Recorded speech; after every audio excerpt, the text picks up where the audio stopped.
Hey guys, so today I will be doing my first ever review video on my channel, and it's gonna be my first time, so please go easy on me. So the first thing I'm gonna review is a Japanese drama that is still currently airing in Japan. It is called Koi wa Tsuzuku yo Dokomademo. It airs, I think, on TBS every Tuesday at 10 o'clock, and let's just get into the review. This drama is so fresh and new that it hasn't even finished airing in Japan yet. We are currently only up to episode 3, and I am surprisingly so smitten with its entirety that I'm rewatching all of its available episodes in anticipation for the upcoming ones. It's insane. In English, the title of the drama is An Incurable Case of Love, or Love Lasts Forever. Honestly, I really don't stick with the English titles for Japanese dramas. I just find that the English titles for Japanese dramas aren't exactly accurate, so we're just gonna keep going with the Japanese one. For the sake of not being too repetitive, I will shorten the title to Koi Tsuzu. Episode 1 kicks off with our main character, Nanase Sakura, played by Kamishira Ishimone, currently on her high school trip to Tokyo. She briefly addresses her family's terrible luck with men, and then this scene unfolds.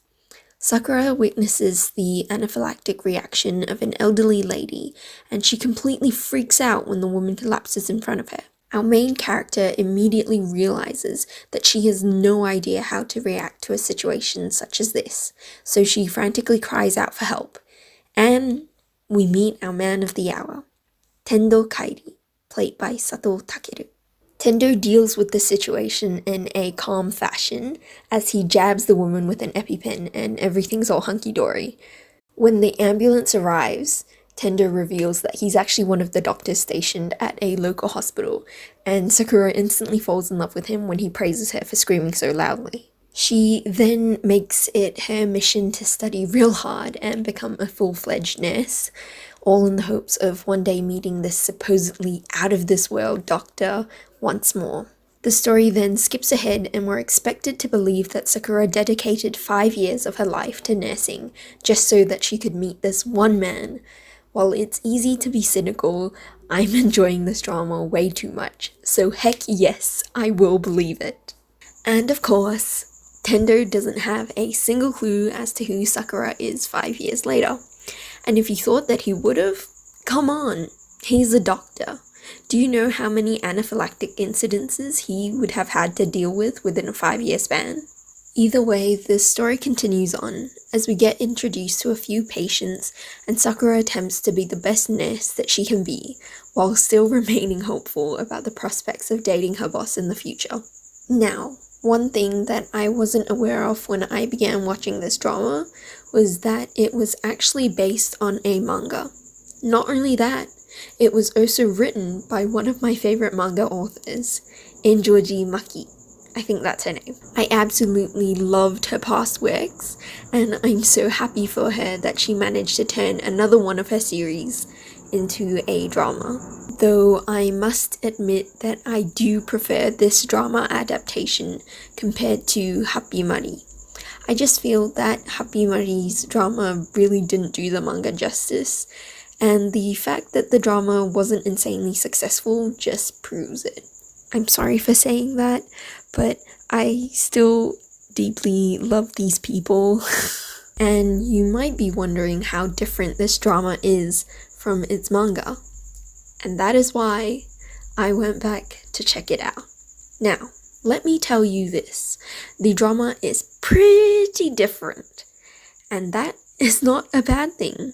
One clear difference that I can definitely point out is that the manga focuses more on the romantic aspect of things.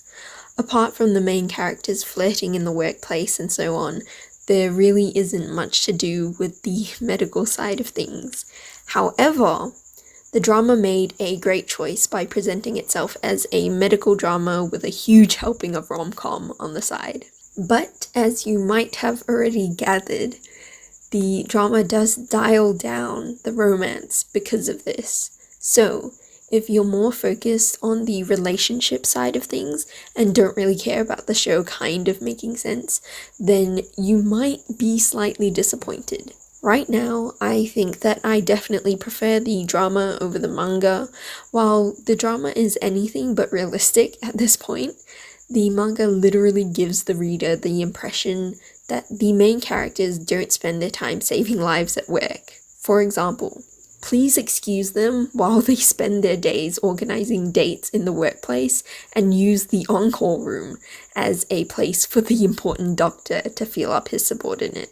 So, in short, I'm very pleased with the direction that the drama decided to go with. Now, you might be wondering, is this drama really all that great? How can you have so many good things to say about it?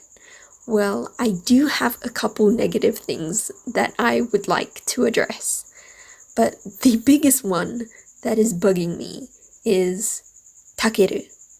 Like, man, why'd you have to go with that face? Don't get me wrong, I loved him in this, and this, and this too.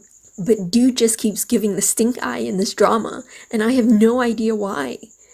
The manga character doesn't do it, Takeru doesn't naturally do it, so why would you go with it for this show? And boy, I know you can smile. I've seen you do it many times before. Now, before I leave this video at a you should really give this drama a watch if you're a sucker for rom-coms because it's funny and it's sure to show you a good time, I would also like to give a shout out to this song I Love by Official Higedandism. I think I got the band name right. But this is the main ending song for the drama, and literally since the beat drop at the end of episode 1, I haven't been able to look back. If not for the story, the laughs, or the major heart-thumping moments, at least wait for this song to make its entrance at the end of the first episode. And if you aren't completely sold, then sure, give this drama a miss. But all I know is that I'm completely in love with this drama. I think that another important thing that I would like to add before we end this video is that every episode of this drama ends with a good cliffhanger. The ending song kicks in, and both our main characters are usually sharing a moment, and everything in the world just seems right. It's the sort of cliffhanger that doesn't leave you feeling betrayed or upset, but just one that is filled with pure excitement for what is yet to come.